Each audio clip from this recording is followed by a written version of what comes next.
This video is about how to create a lab shift and log in your lab goals, your lab skills to meet your lab goals. So you want to log into your Fisdap using your username and password, and it should open up to this dashboard page. If you scroll down, you have this gray box here with your goals for the entire program and all your skills here. So if you expand Airway, it'll show you all the skills, your Airway skills. And if you look at these two little people here, they resemble peer-to-peer evaluation, and this one guy here, or girl, will resemble instructor evaluation. So for directorial tracheal intubation for adult, they want you to do 5 peer-to-peer evaluations. I have 6 because I did an extra one, but 5 to 5 peer evaluations and 1 instructor evaluation to complete directorial tracheal intubation for adults. For pediatrics, it's 5 peer-to-peer and 1 for and 1 instructor evaluation, and so on. So let's create a lab shift. So you'll log in, you'll put your browser over shifts and click on schedule. It should take you to this page with the calendar, and you have these 3 buttons here: field shift, clinical shift, and lab shift. So today we're creating a lab shift, so click on lab shift. Which lab site are you doing it? If you're doing it at your campus, find your campus here, select your campus, your base and department, which is probably going to be your campus as well, and the date that you will be doing the skill.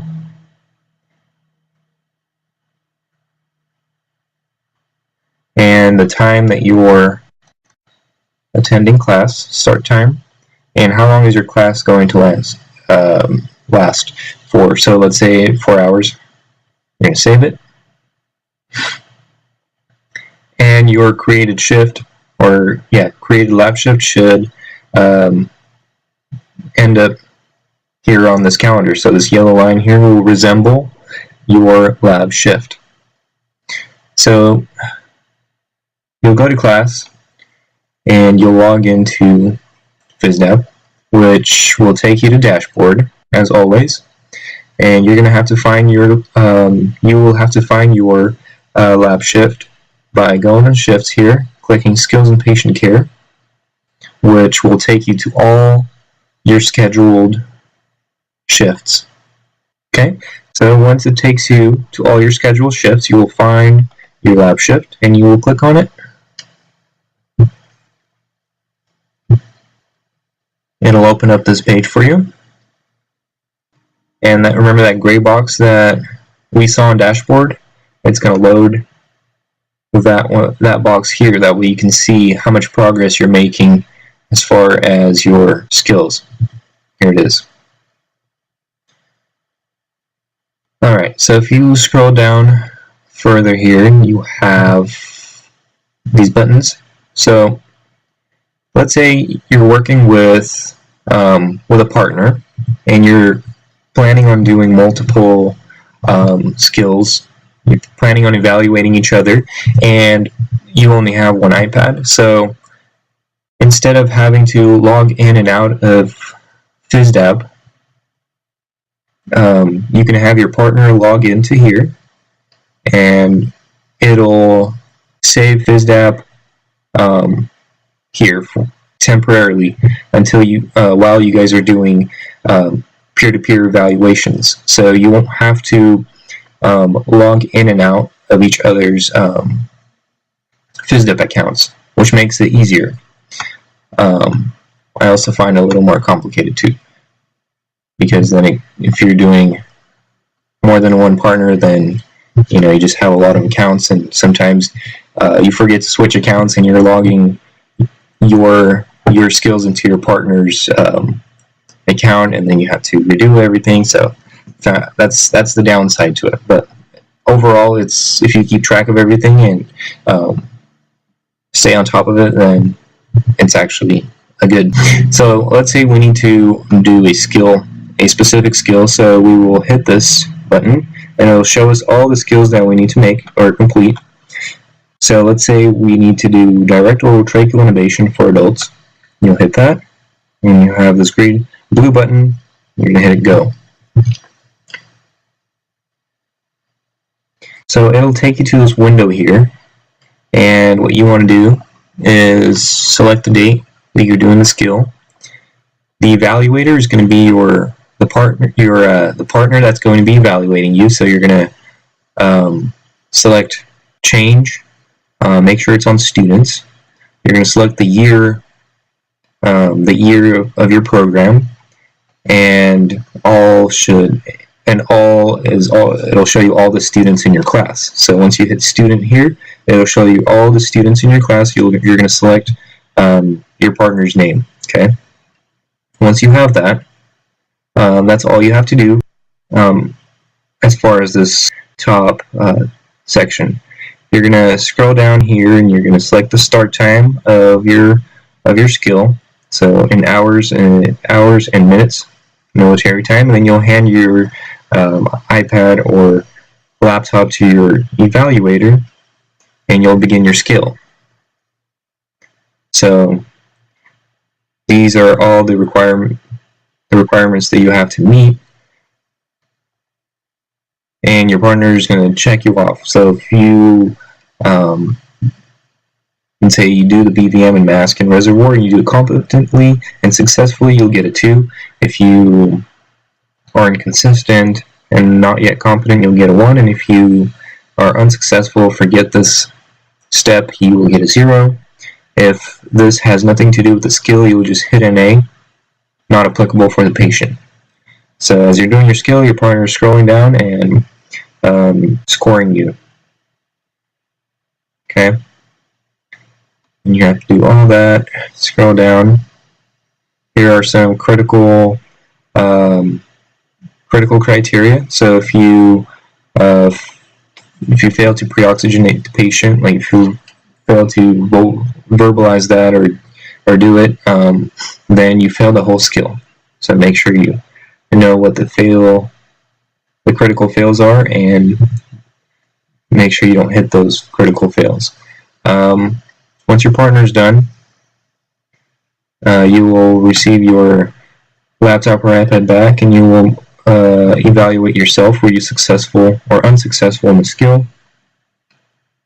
Then you will put in the end time when you finish your skill. Here it'll automatically calculate your score if you passed or not.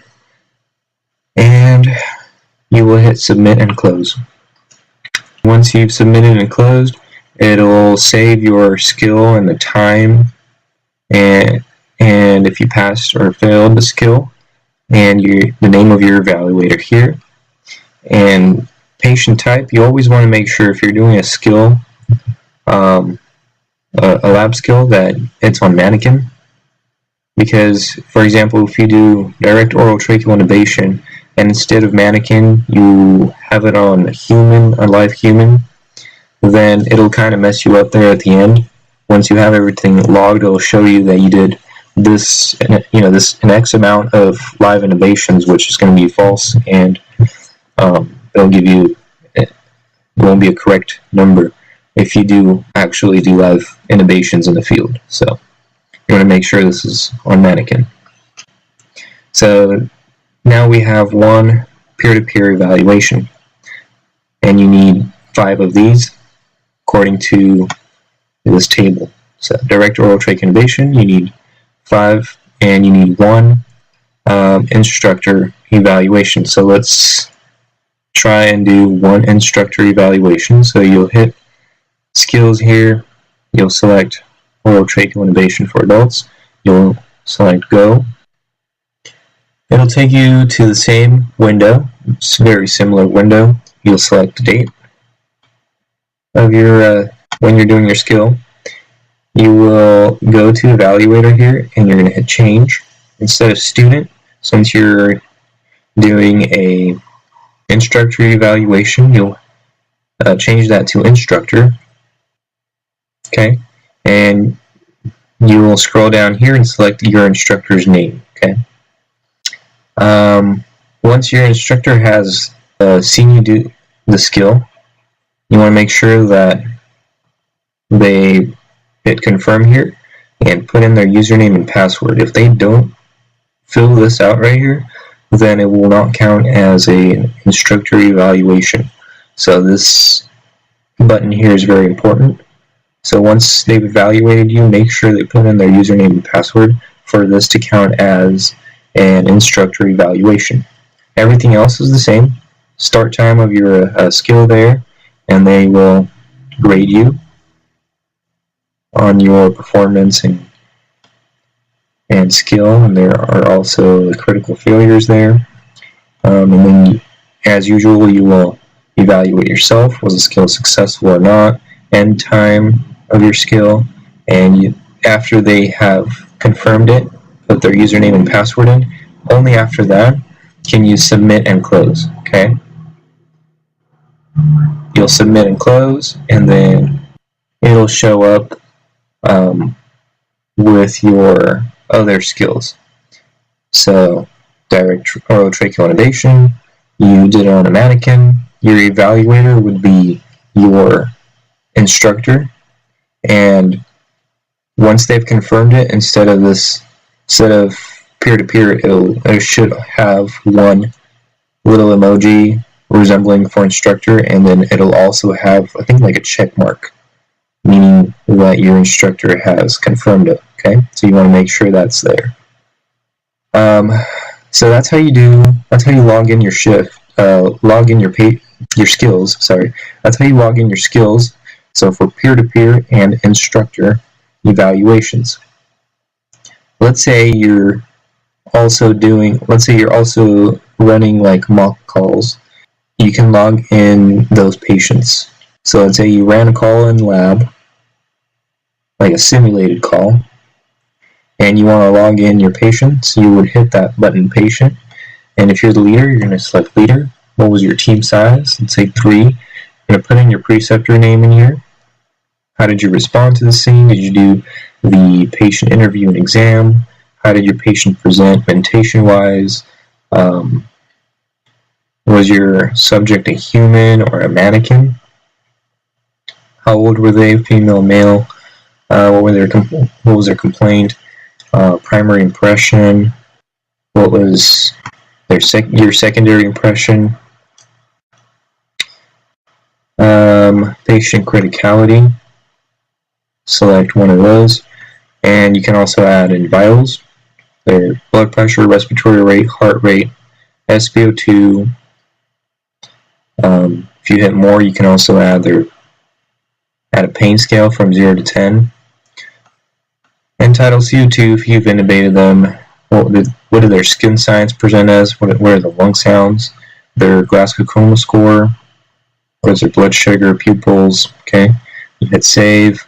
It'll show up here. If you did any airway interventions, you have all these airway interventions. If you performed it, or if you had your partner perform it, you'd select it. If you performed it, you want to hit that. Then you save it, and it'll show up here. If you put them on the monitor, or defibrillated them, or cardioverted, you would select that, and you would select what rhythm they were in. Okay, and if you've interpreted it, you would select that button. If you performed this procedure, for example, chest compressions, defibrillation, pacing, then you would select one of those, and it would show up here. If you establish an IV, you would find that here. Any medications that you've given, you would find them here. Other would include like immobilization, extrication, blood sugar, hospital notification, things like that. Splinting, wound care, tourniquets. And then patient disposition: was the patient treated and transported? Did the patient refuse transport? And how did you transport them? With lights or sirens or no lights and sirens? So you choose that, and then you would select next. and write your narrative. So I have to find a 37-year-old male with a chief complaint of chest pain. You go on from there and write your narrative and hit save. And once you're done, you can go back to my shift page.